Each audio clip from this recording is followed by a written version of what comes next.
अगर सर आपको ये लगा कि हरियाणा में किसान के साथ गलत हुआ, दिल्ली में किसान के साथ गलत हुआ, तो आपने गवर्नर का पद क्यों नहीं छोड़ दिया? आप बोलते कि रखो अपना गवर्नर का पद, मैं नहीं रह सकता, नहीं सह सकता, तुमने किसानों के साथ ऐसा कर दिया। मैं आपके एटीट्यूड से बहुत खुश नहीं हूँ।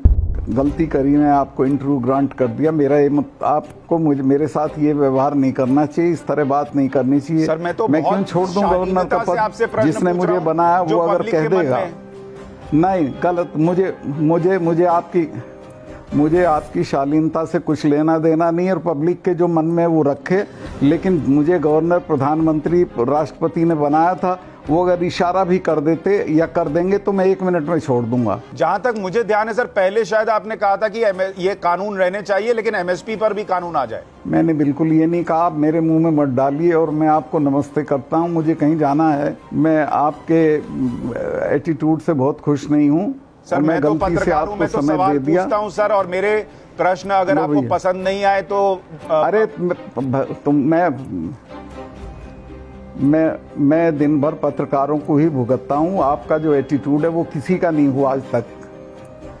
तभी शायद सर आपसे, मतलब मुझे तो जो पब्लिक के मन में वो पूछना पड़ता है सर, इसलिए मैं आपसे पूछ रहा था। बहुत सारे लोगों को लगा गवर्नर्स का भी इस तरीके का व्यवहार नहीं रहता जैसा आपका रहा है। ओहो, आप ही सर आपने जब ये कहा कि इन पे बल प्रयोग मत करना, इनके साथ हिंसा मत करना, क्या बीते 1 साल में कोई बल प्रयोग हुआ क्या? यहां तो लोगों को लगता है कि इन लोगों ने अराजकता की।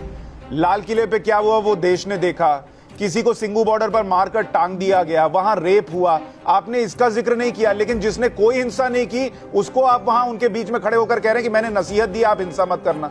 जो हिंसा कर ही नहीं रहा उसको नसीहत दे रहे, जो कर रहा उसको नहीं दे रहे। आप जो कह रहे हैं वो कई लोगों को ऐसे लगा जैसे आप या तो उकसा रहे हैं या धमका रहे हैं, उस तरीके की फीलिंग आई जब आपने ये बताया कि इंदिरा गांधी कैसे डर गई थी और उनको भी मारे बिना छोड़ा नहीं। इस तरीके की चीजें जो आपने कही वो लोगों को ठीक नहीं लगी। एक तो आप कह रहे हैं और दूसरा आप जिस पद पर बैठे हैं उस पद पर बैठकर कह रहे हैं, ये लोगों को रास नहीं आया। मैंने ऐसे नहीं कहा था जैसे लोग समझ रहे हैं।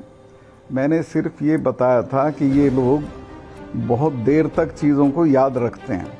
लेकिन जब आप ये बता रहे हैं, उसमें कोई धमकी नहीं थी और कोई उसमें सिर्फ एक मशवरा था कि इनके साथ कोई वायलेंस मत करिए, झगड़ा मत करिए, बातचीत करके इसको सुलझा लीजिए। पर सर आमतौर पर जब किसी को धमकी दी जाती है तो ऐसे ही कहा जाता है कि इनके साथ ऐसा नहीं करोगे तो ये भी हुआ है, याद रखना। जैसे लोग कहते हैं हमारे यहाँ वीवीआईपी कल्चर में कहते हैं ना कि मैं किसका बेटा हूँ, पता है ना। नहीं उसी तरीके का भाव नजर आया आपको। वो बताने की जरूरत ही क्या थी सर? लोगों को ये लगा उसका भाव आया कहाँ से, उसकी जरूरत क्या थी? नहीं, वो बताने की जरूरत इसलिए थी जिनको नहीं पता उन्हें जानकारी होनी चाहिए। कल को पीएम पे कोई हमला हो जाए उसकी जिम्मेदारी आपकी बनेगी या नहीं बनेगी? इसमें ढूंढना चाह रहे हैं वो, मेरी कैसे बनेगी? क्यों आप पीएम पे क्यों हमला हो जाएगा? कि इस कौम ने तो इन लोगों ने तो इंदिरा गांधी को नहीं छोड़ा, तो आप तो उनको पंप कर रहे हैं सर। ले भाई, गलती होगी, आगे से इनको कभी भी कोई इंटरव्यू नहीं देना, ना बुलाना।